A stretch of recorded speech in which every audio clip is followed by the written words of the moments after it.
হাতটা এরকম খুলে নেবেন, খুলে নিয়ে হাতের যে এই যে গ্রিপটা যেটা আছে, এটা আমাদের যে রিব আছে, এই রিবের ঠিক নিচে এখানে কিডনি থাকে, ঠিক এটার নিচে প্রেস করবেন।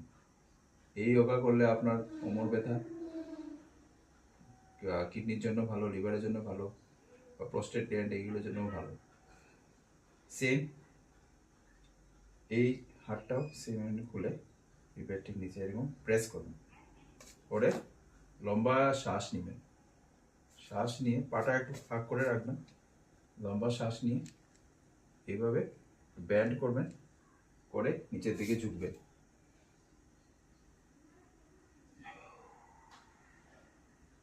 নিচে ঝুঁকে এক্সেল করবেন, শ্বাস ছেড়ে দেবেন, আবার উঠবেন,